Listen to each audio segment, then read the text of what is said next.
Muy buenas noches, esta es la primera edición de su programa El Pueblo Quiere Saber, que llega de 9 a 10 de la noche todos los días de lunes a viernes. En este primer bloque es el bloque de noticias y me acompaña para leer las noticias Marco Herrera.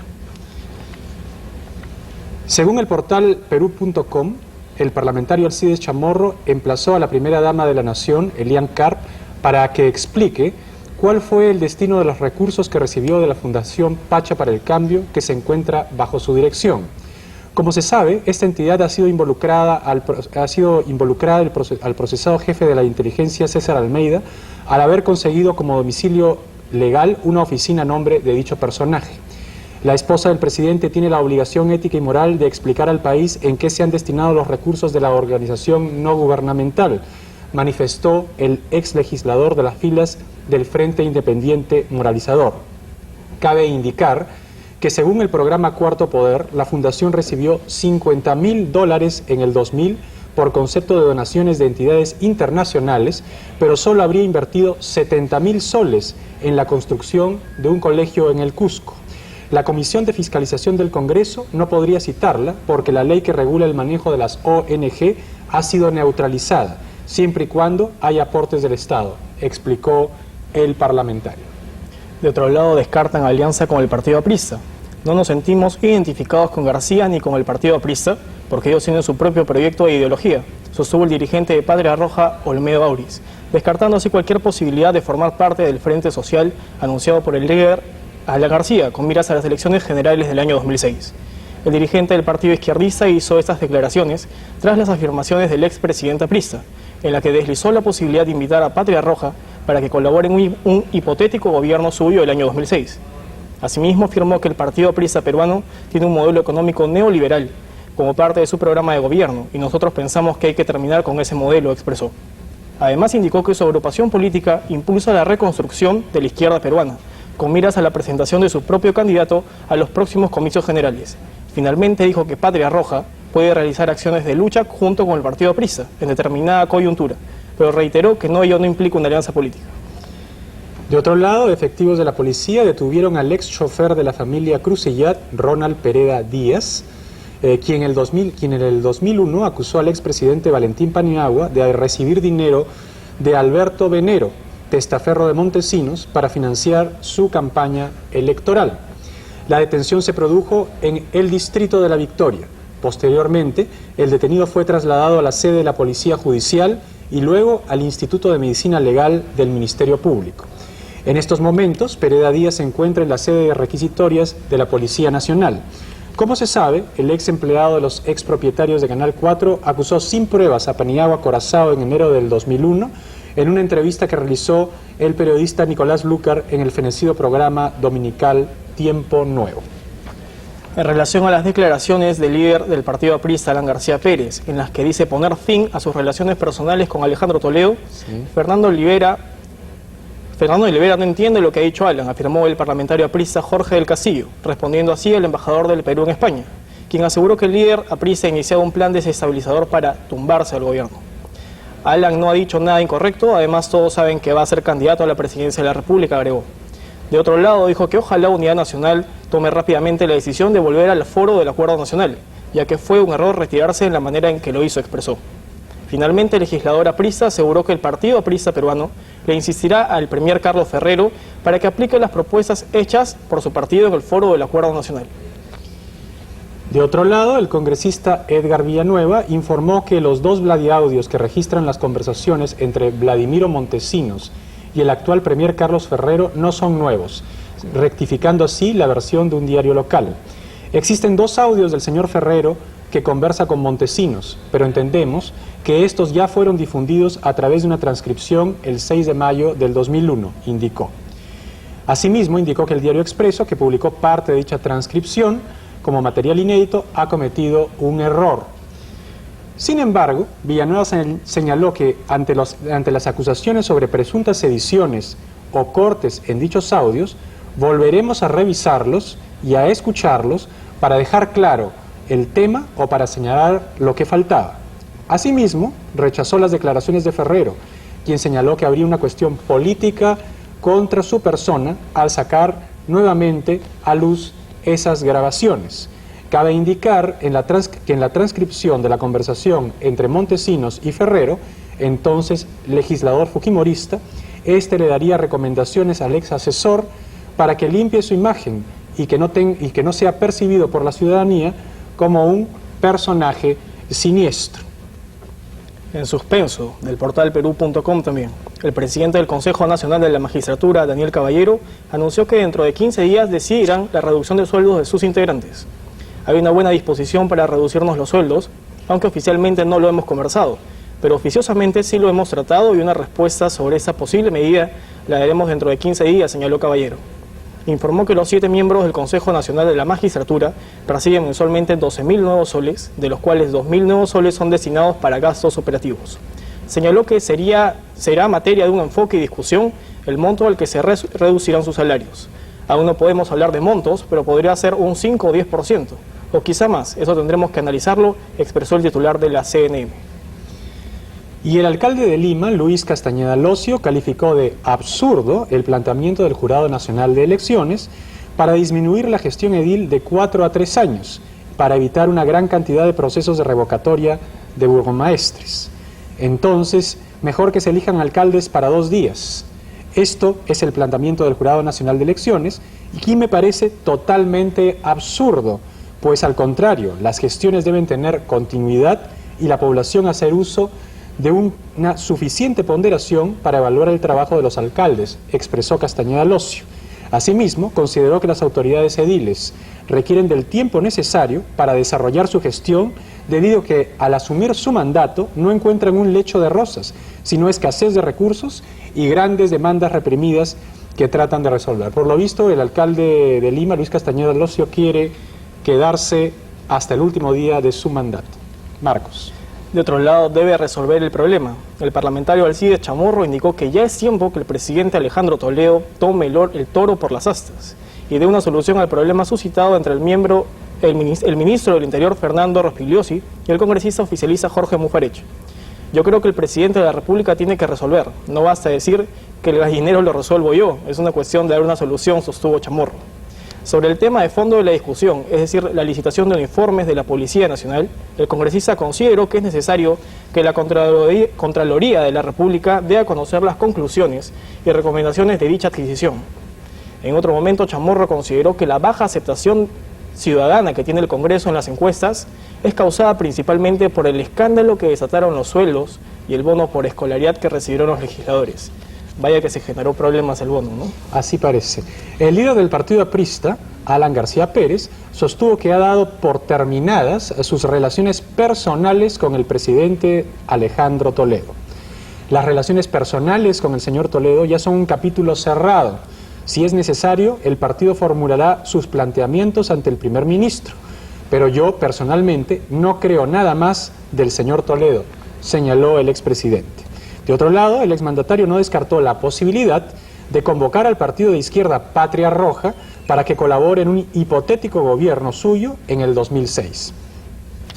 Sí, dijo Alan García, porque Patria Roja es un movimiento con una gran inserción social y con gran capacidad de movilización, afirmó el exmandatario en una entrevista en un programa local. García Pérez señaló que tras las conversaciones que sostuvo amigablemente con Alberto Moreno y otros dirigentes de ese partido, vemos cómo se actualiza y moderniza su pensamiento, que alguna vez estuvo inspirado en el movimiento chino y que ahora ha cambiado. En otro momento reconoció que le gustaría volver a ser presidente de la República para reivindicarse de los errores que cometió. Claro que me gustaría, volvió a decir el presidente, para reivindicar muchas cosas en las que pude fallar en la primera ocasión, para demostrar que los apristas podemos ser eficaces y que podemos hacer un gobierno con otras personas, indicó. Sin embargo, el exmandatario afirmó que él no se arriesga a candidaturas prematuras. Yo no condiciono la política del Perú a que yo sea candidato a presidente, agregó. Bueno, dicho sea de paso, si el expresidente Alan García elige esos amigos, no creo que pueda tener una segunda oportunidad para reivindicarse. Marco. Así es, Ricardo. De otro lado de las informaciones, exculpan a Aritomi. Limpio de polvo y paja, el fiscal superior anticorrupción Pablo Sánchez exculpó al ex embajador del Perú en Japón, Víctor Aritomi, por su presunta participación en la entrega de una compensación del tiempo de servicio CTS, ascendente a 15 millones de dólares, al ex asesor presidencial Vladimiro Montesinos en el año 2000. Bien. Bueno, amigos, hasta aquí el resumen de noticias de esta noche. A continuación tenemos una interesante entrevista con dos personalidades del mundo judicial para tratar la crisis de la justicia en el Perú. Se trata del ex juez de la Corte Superior de Lima, Marcos Ibaceta, y del conocido abogado y catedrático de la Universidad Católica, Mario Castillo Freire. Una pausa y regresamos.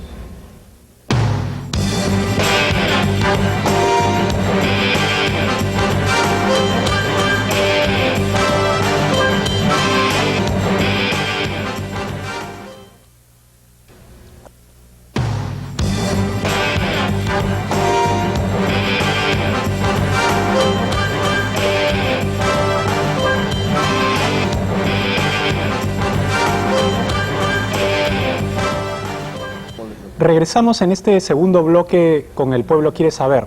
Como habíamos adelantado al inicio del programa, tenemos a dos invitados de lujo para discutir el tema de hoy, que es la crisis del Poder Judicial.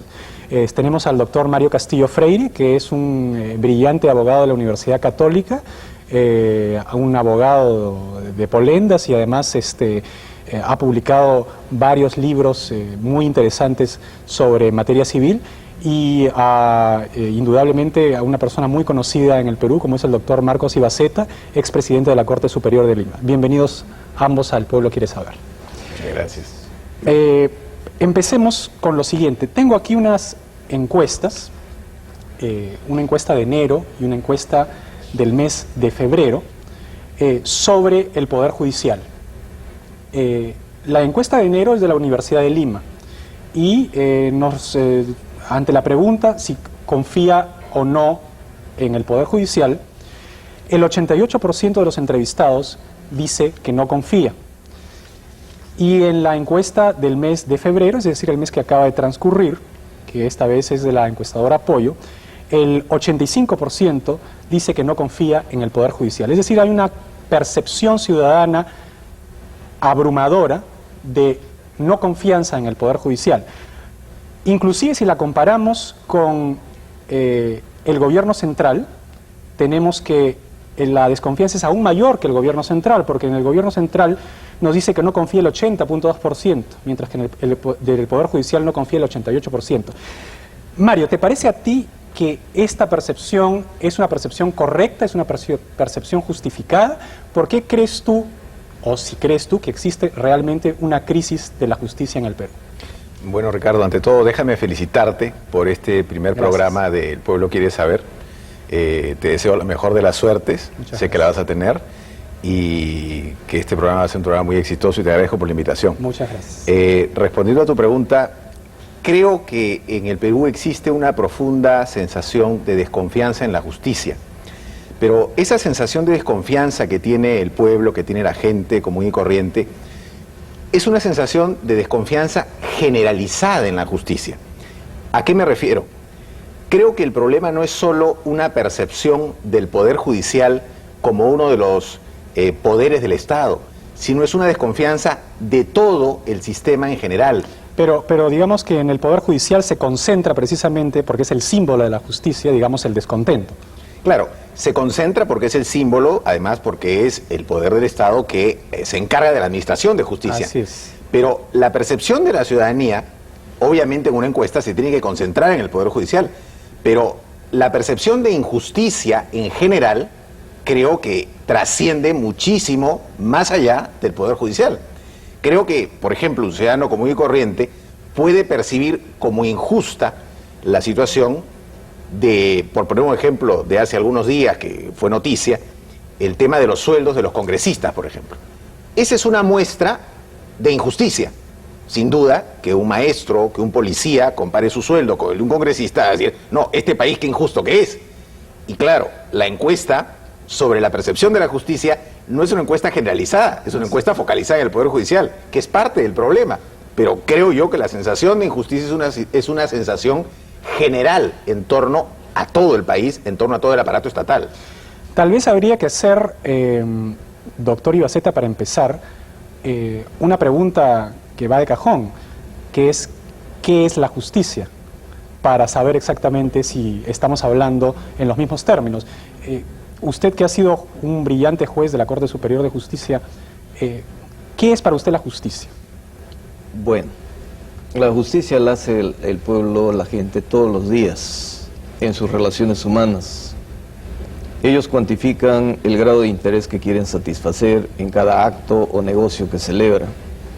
Esa es la equidad. Se pone de acuerdo con alguien y ambos cuantifican en un negocio lo que cada uno quiere satisfacer. Uno quiere un bien, otro establece el precio, o las contraprestaciones y prestaciones se establecen en ese marco donde para cuantificarla no se utilizan esquemas jurídicos ni conceptos jurídicos, sino elementos extrajurídicos, económicos, sociales, políticos, aspiraciones, ambiciones, etc. Como eso es la justicia, el Poder Judicial y el sistema de justicia existen solo cuando en esas relaciones de justicia natural, llamémoslo, Sí. ¿no?, se produce un conflicto.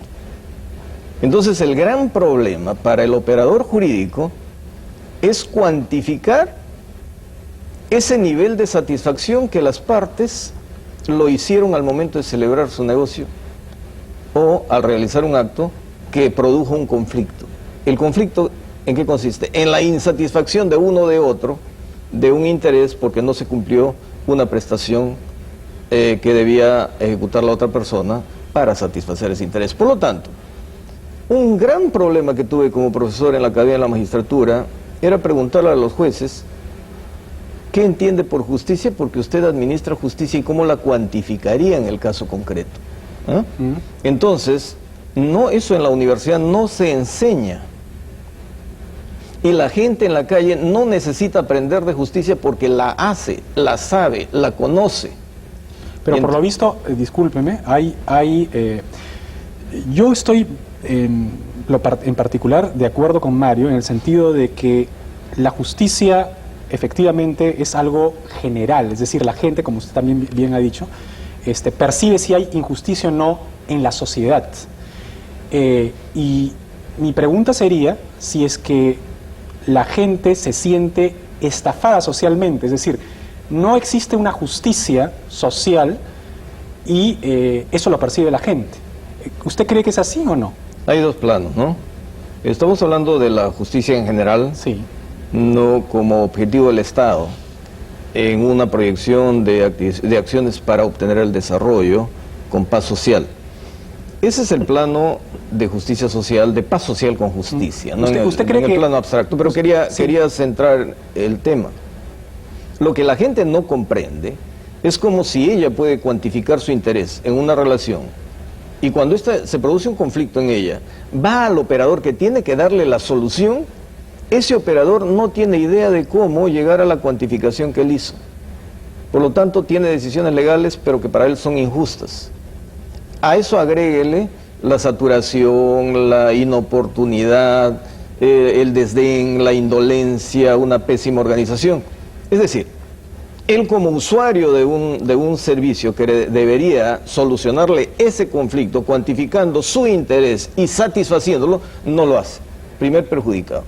Pero lo segundo es que el sistema de justicia es control de poder. Y aquí sí el Poder Judicial debería controlar a todo el sistema estatal para que se cumplan los objetivos de paz social con justicia. Pero el Poder Judicial ante la población es el poder más manoseado. No hay respeto a la Corte Suprema porque la Corte Suprema no demuestra personalidad y se deja manosear. No hay líneas de seguridad jurídica que partan de la Corte Suprema. Por lo tanto, el sistema de justicia se ve sustituido por comisiones del Congreso.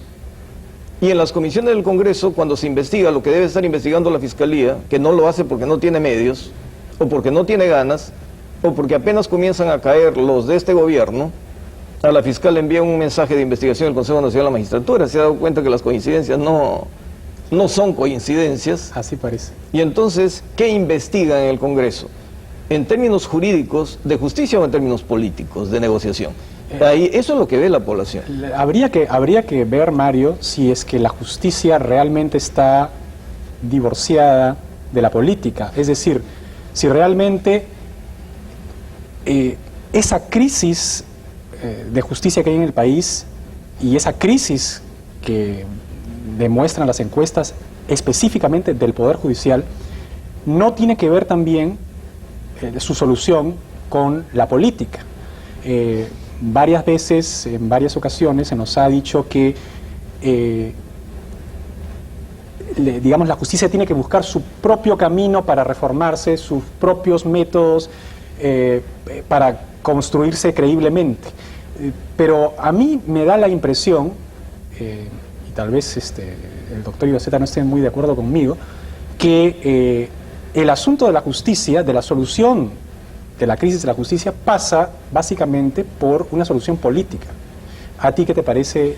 Bueno, sin duda resulta imposible divorciar el tema del funcionamiento del Poder Judicial de una adecuada decisión política, porque evidentemente cada vez que hablamos de política y Poder Judicial se nos viene a la mente la idea de intervención ya sea oficial u oficiosa, y ejemplos en el Perú, no solo de las últimas décadas, en el Perú de siempre hemos tenido muchos, ya que la tentación de controlar de una manera u otra el Poder Judicial siempre ha sido muy grande, ¿no? De tal manera que todas las veces que se habla de comisiones, grupos de personas que van a estudiar el problema, que tienen representantes del Ejecutivo, etcétera, yo siempre miro el tema con mucho cuidado, ¿no? Porque creo que ahí puede haber un atisbo de intervencionismo. Sin embargo, creo yo, si me permites, que sí se requiere una decisión política para dotar al Poder Judicial de los mecanismos, en todo sentido, para que pueda convertirse en un organismo, en un ente eficaz de administración de justicia. Con ese tema, ¿qué te parece si regresamos en un momento? Regresamos en un momento con El Pueblo Quiere Saber.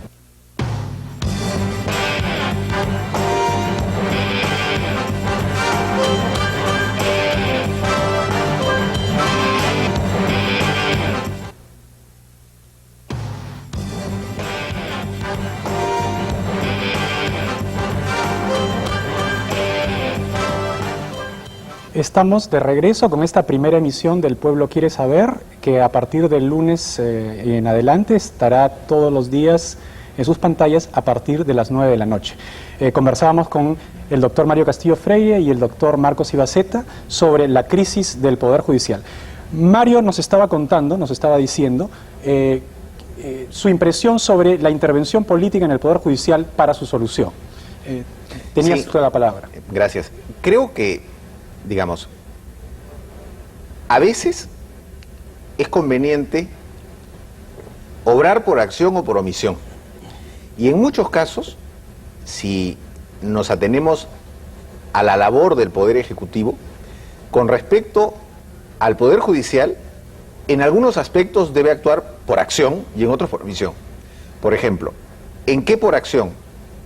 En brindar los recursos económicos correspondientes. Eso creo que nadie duda, y además ese es un tema recurrente y siempre lo ha sido, e indispensable para el funcionamiento del Poder Judicial. Pero aparte está el obrar por omisión, y es garantizar de manera permanente la no intromisión del Poder Ejecutivo en las decisiones del Poder Judicial. Hay una falsa impresión.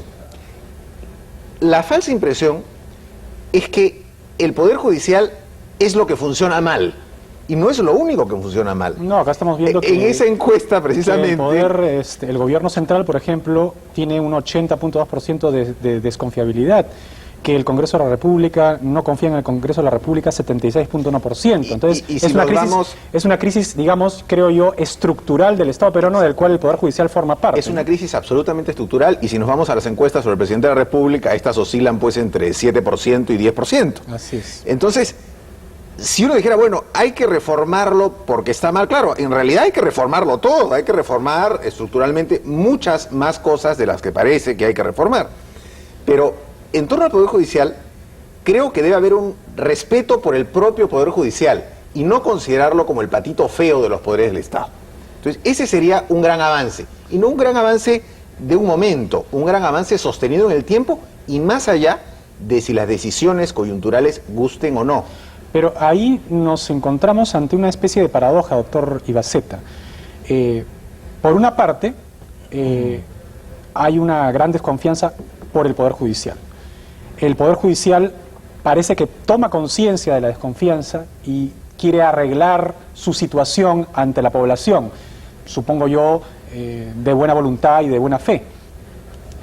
Pero hemos visto que han habido reformas y han fracasado y que de nuevo comienza a reformarse el Poder Judicial. Entonces ya parece que estamos ante una especie de engañamuchachos, es decir, hay reformas tras reformas tras reformas y la percepción de la gente sigue siendo la misma y la misma. Entonces se escuchan voces ya no desde el Poder Judicial, sino desde la calle o desde otras instituciones del Estado que dicen, bueno, estos no se reforman solos, porque no pueden reformarse solos y en consecuencia hay que reformarlos desde afuera. Entonces, acá lo que dice Mario es que no debe intervenirse digamos, no debe haber un respeto por el Poder Judicial, pero ¿hasta qué punto debe haber un respeto por el Poder Judicial si el Poder Judicial mismo no se enmienda a sí mismo? Mire, hay algo en lo que estamos de acuerdo por lo que estoy escuchando.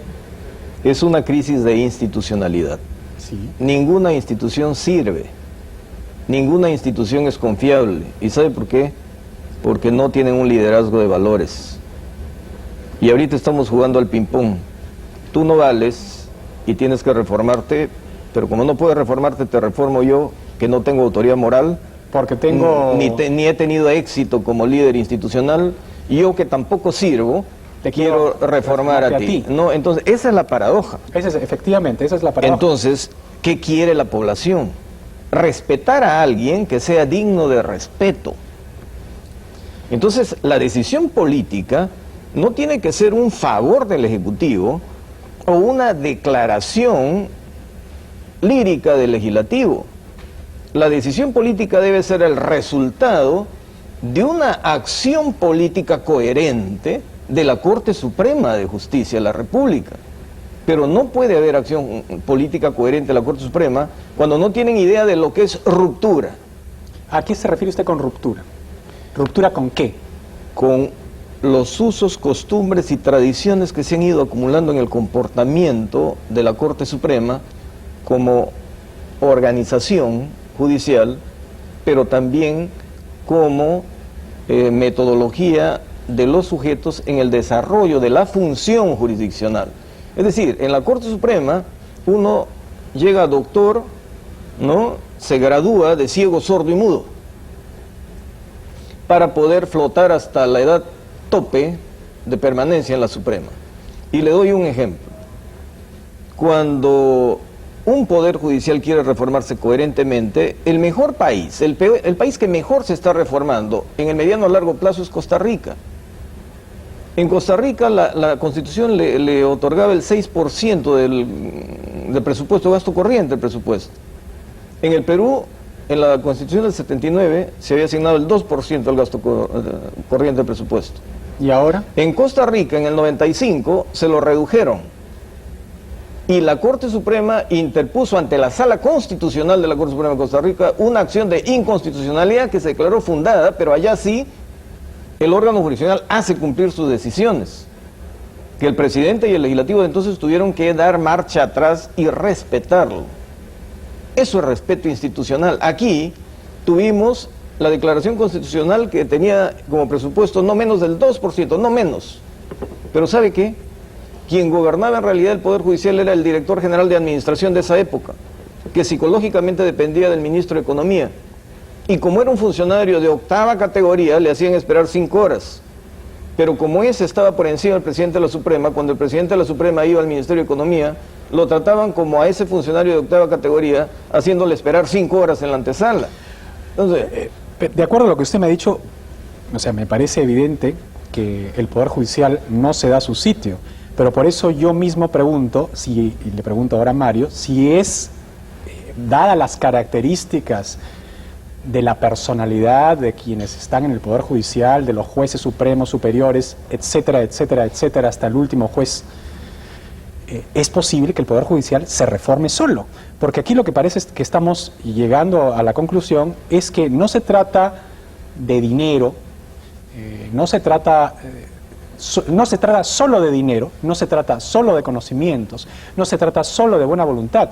Se trata de que no hay justicia si no hay hombres justos. Claro, se trata de personas. Exactamente. Una de las cosas, digamos, el problema es un problema múltiple. O sea, estamos abordando un aspecto del problema, tal vez el más notorio, que es el tema de la decisión política, el respeto, la eventual injerencia, quién da el primer paso, es Exacto. muy importante. Eso es Pero hay otro problema que es un problema básico en el tema, y es que debemos tender, y este es un proceso que debe iniciarse, digamos, desde las universidades y también desde el propio Poder Judicial, a que en el futuro, quienes son, yo lo digo como profesor universitario, quienes son nuestros alumnos más capaces en las universidades, sean quienes cuando terminen la carrera quieran ser jueces. Es decir, que el número 1, el 2, el tercero de la promoción, cuando termine su carrera, su aspiración máxima sea ser juez. Si a eso, digamos, a eso debemos apuntar, pero ¿cómo lograr eso? Es decir, muchas cosas. Primero la labor de las universidades, pero es inevitable también que el alumno se mire en el futuro, a los 50, 60 años, como las personas a las cuales él admire, ¿no es cierto? Entonces, si el alumno no admira a los jueces, no va a querer ser juez. El problema, creo yo, es que el juez es, y me disculpará el doctor Ibaceta, que es una excepción evidentemente, es visto pues como una especie prácticamente de persona, digamos, es una desgracia caer en el Poder Judicial, es una desgracia caer ante un juez. Entonces, el juez no tiene ningún prestigio en la sociedad peruana, independientemente de cuánto gane o deje de ganar. Es muy distinto a la sociedad norteamericana. El juez de la sociedad norteamericana tiene un estatus social en la sociedad norteamericana, por lo cual todo el mundo que quiere, digamos, algún tipo de relevancia social aspira a ser juez. Claro. Aquí no es así, es decir, aquí solamente un mártir quiere llegar al Poder Judicial para tratar de cambiar las cosas, sí, es todo lo contrario. Pero yo quiero ser muy claro en un aspecto, y es que, y lo digo con la libertad que me da el hecho de no ser magistrado, y es que no necesariamente nosotros vamos a poder aspirar a tener un Poder Judicial, por ejemplo, como el Poder Judicial de los Estados Unidos. Porque el Poder Judicial, querámoslo o no, en la gran mayoría de casos en los países, es reflejo de la sociedad. O sea, nuestro Poder Judicial, no digo que nuestra sociedad presente todos los problemas que puede presentar el Poder Judicial, pero sí presenta buena cantidad de esos problemas. Entonces, lo que en buena cuenta queremos, y de repente lo podríamos lograr, es que nuestro Poder Judicial sea tal vez menos representativo de los vicios que hay hoy a todos los niveles en el Estado peruano y en muchos niveles de la sociedad peruana. Eso lo podríamos tratar de lograr. ¿Y cómo podríamos lograr eso, doctor Ibaceta? Es decir, ¿cómo podríamos lograr el cambio de hombres en una institución que yo veo y que el público percibe tal vez como yo, que se ha convertido en una especie de cofradía, de argolla cerrada, que no quiere soltar ese palacio de justicia que hemos tenido ahí de referencia visual? Es muy simple,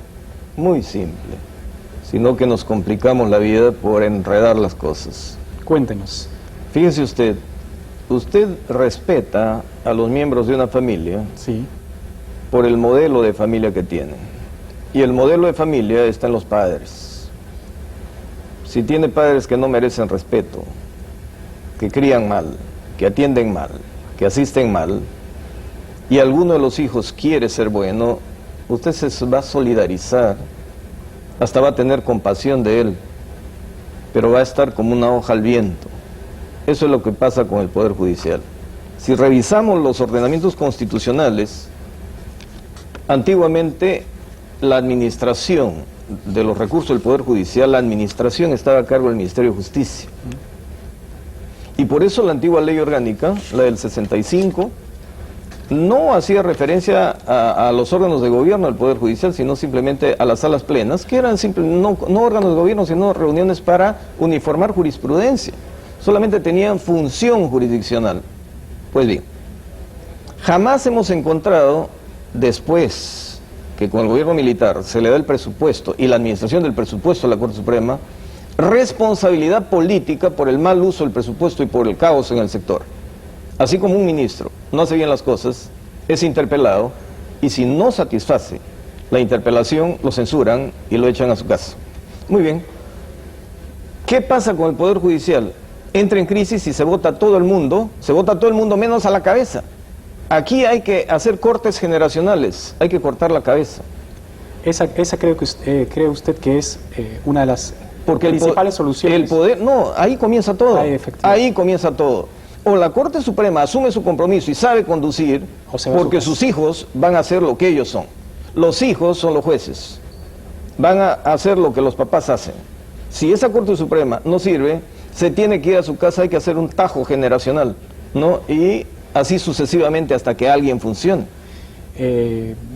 Lamentablemente el tiempo es tirano en televisión. Yo, evidentemente, este tema da para mucho más. Yo los comprometo, les agradezco primero haber asistido a esta primera emisión de El Pueblo Quiere Saber, y los comprometo en cualquier momento para seguir hablando de este tema que es precisamente lo que el pueblo quiere saber. Y nos vemos en el siguiente bloque. Vamos a entrevistar al señor Julio Mayo, que es un destacado locutor y hombre de radio. Muchas gracias.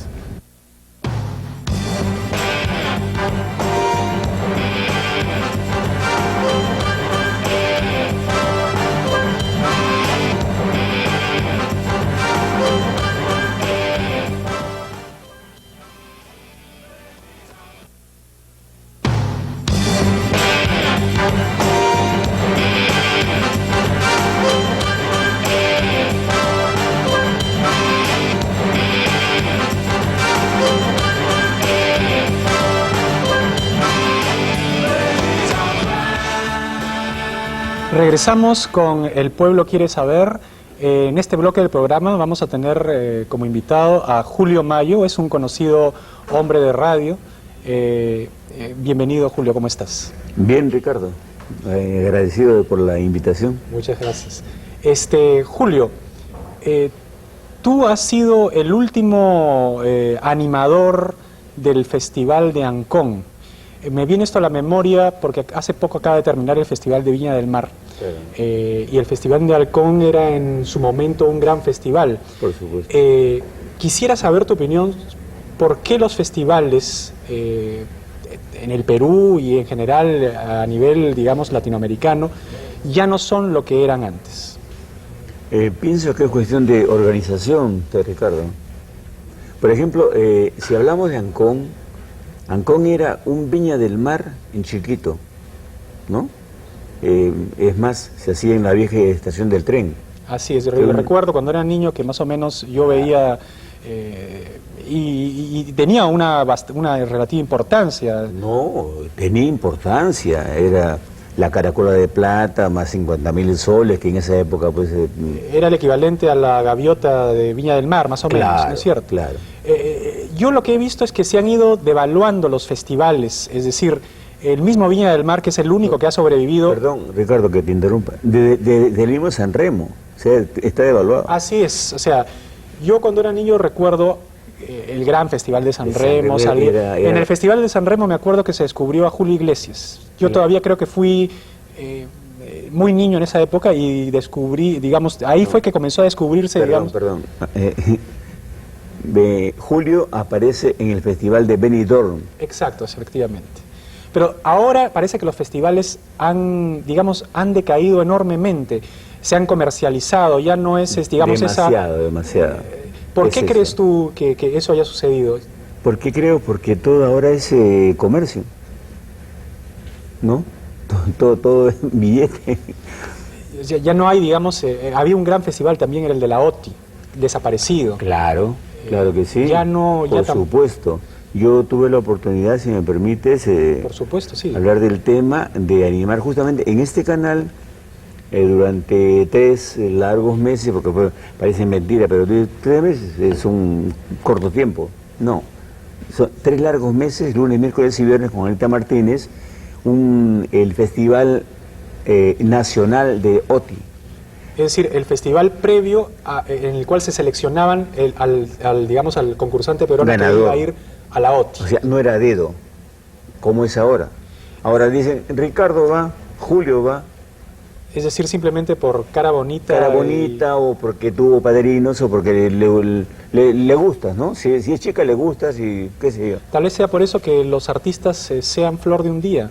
¿No te parece? Claro, pero claro. Porque hay grandes artistas Por supuesto, que, bueno, han durado, digamos, mucho tiempo, pero ahora vemos, como se dicen, esos artistas fabricados que duran una moda, una temporada. Temporaditas. Así como hay música que dura temporaditas, ¿no? Hay música para temporaditas nada más. ¿Crees que eso mismo esté sucediendo en la radio? Tú que eres un hombre muy exitoso y tienes una larga trayectoria en la radio, ¿crees que esa sea la misma razón por la cual la radio en sí misma no tenga el peso de antes? ¿Cómo evalúas tú la radio ahora con la radio, digamos, de hace unos 10 o 20 años en la que tú... O 30. O 30 años, ¿no? O 35. Así es. Ocurre que, Ricardo, el locutor actual no lee. No me refiero a que no lee un periódico, me refiero a que no lee literatura, no lee libros. Es decir, no se culturiza. Es un lector, es un locutor, un hombre, digamos, un hombre que se dedica a las comunicaciones, que no puede comunicar nada porque no está instruido en nada. No está preparado. La verdad, no está preparado. Ahora, es más, mira, una comparación, es que el tema es bien... un modelo lo ponen de actor, y ella es actor, y ha hecho un comercial. ¿Dónde estudió actuación? En su casa. Lo más probable es que nunca haya estudiado ni siquiera en su casa. Ni en su casa, porque en su casa es mal actor. Eso nos lleva evidentemente a lo que estábamos hablando antes, es decir, la comercialización parece que le ha hecho mucho mal a la radio, mucho mal a la televisión. Por supuesto. Porque yo soy nuevo acá, ¿no? Es decir, pero digamos que yo no siento que ni la radio ni la televisión me transmitan nada. Nada, pues. Es decir, más bien me transmite algo totalmente superficial, etcétera. No pasa nada. Y por eso tal vez los programas pues duran lo que duran. Claro. Son flor, como digo, flor de un día. Sí. ¿Qué te parece que habría que hacer para cambiar eso? O sea, aparte de... Bueno, pues habría que recomenzar, ¿no? Recomenzar. Primero, darle el libro para que lean, se culturicen. El locutor antes, pues, con nosotros eran muy exigentes, ¿no? Yo tuve maestros como Humberto Martínez Morosini, que fue mi profesor, igual que David Odría. Es decir, había, digamos, una profesión del locutor, una profesión del conductor. Y es más, teníamos patente dada por el Ministerio de Transportes y Comunicaciones. ¿Eso ya no existe? Ya no existe. Es decir, cualquiera puede dedicarse al oficio de... ¿Y sabes por qué? Porque en esa época te pedían requisitos. A ver, su currículum, no señor, a usted no le podemos dar patente. Digamos, porque no reunía los requisitos de cultura mínimas, claro, para comunicar algo al público. Por cierto.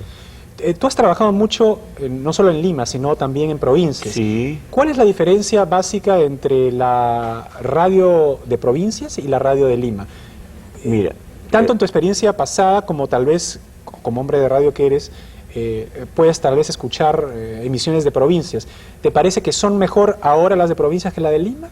No, ya no, pues. Yo estuve en provincia, en Huancayo, específicamente hablando, del 79 al final del 83, ¿no? En la Escuela de Pueblo de Lima. Pero en Huancayo, fíjate, había locutores de calidad, locutores preparados. ¿Ya? No te digo que todos, ¿no? Pero había un grupito como de 6 u 8 tal vez, pero con preparación. Es decir, tanto en provincias como en Lima, la gente se preparaba.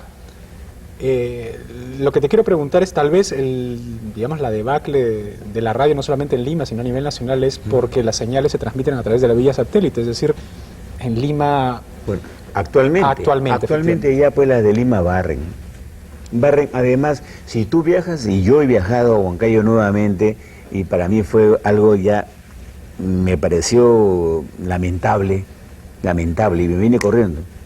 Bueno, corriendo, ¿no? Porque no, ya las radios de provincias ya no están en nada. ¿Cuál crees tú que deba ser la principal labor de un comunicador? Mira, De un hombre de radio, por ejemplo, como tú.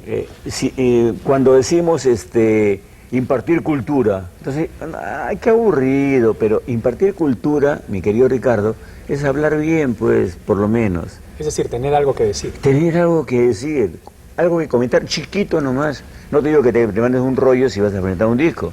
Pero para comentar significa saber qué está pasando en el mundo, Obvio. Significa tener un bagaje cultural de historia, Natural, de geografía, por cierto. de literatura, porque si Totalmente no, de acuerdo. uno no tiene Totalmente la de herramienta acuerdo. mínima para comentar ¿De nada. qué hablas? ¿De qué hablas si no sabes nada tú? Dime, ¿a quién extrañas tú en la radio? ¿Qué voces, a qué voces extrañas, digamos? En la radio. Así es. Bueno, en la radio cuando yo, mira, al Cholo Humberto Velázquez, Cholo de cariño, Humberto Velázquez, a Iván Márquez, Iván Márquez está en la televisión, haciendo un fondo. pero ha trabajado conmigo en Radio Panamericana. Sí, fue muy buen locutor. O hemos trabajado, ¿no? O yo trabajé con él, mejor dicho. Claro. Enrique Llamosas, yo lo recuerdo Enrique mucho. Llamosas, he trabajado con Enrique Llamosas en otra emisora, en Radio Miraflores. He trabajado con Pedro Roncalo, un señor de señores, como locutor y como persona, y muy culto. Rómulo Flores, Nelly Mendívil, locutores pues que caramba, Pepe Ludmir, he trabajado con Pepe Ludmir, ¿no? Ernesto García Calderón, era otro lote de locutores, hablando hípicamente, ¿no? Otro lote de locutores. Digamos,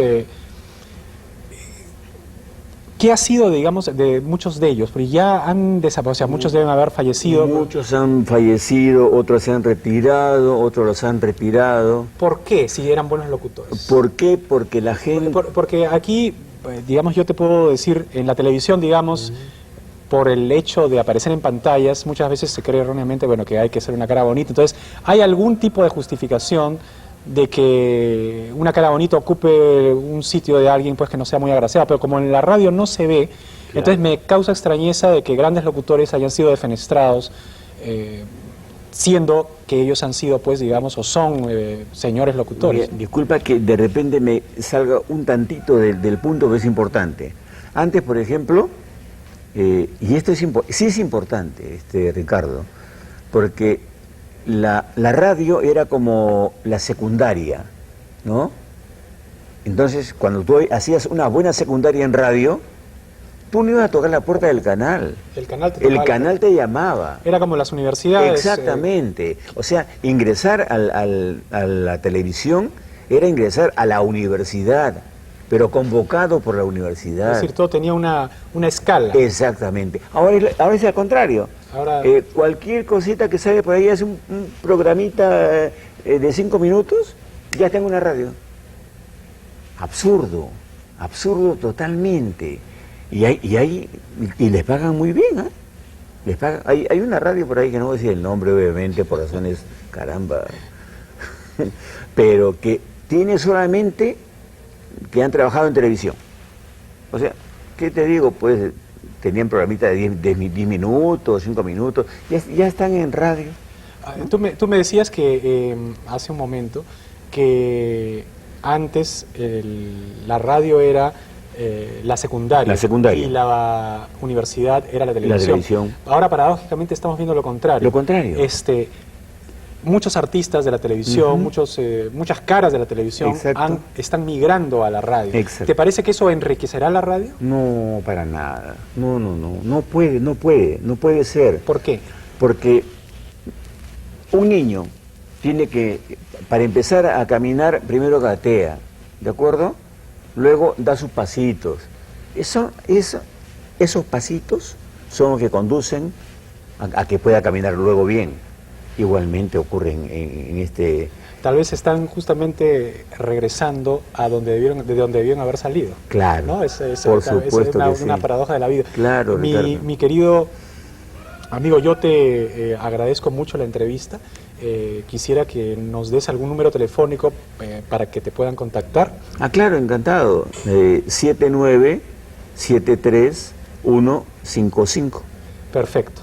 Muchas gracias, Julio. A ti, ha sido Ricardo. un placer tenerte en el programa. El gusto es mío. Con ustedes, amigos, nos despedimos. Conmigo será hasta el miércoles. Mañana el programa será conducido por Víctor Samuel Rivera de 9 a 10 de la noche. Damos paso a Fernando Viñaño. Muchas gracias.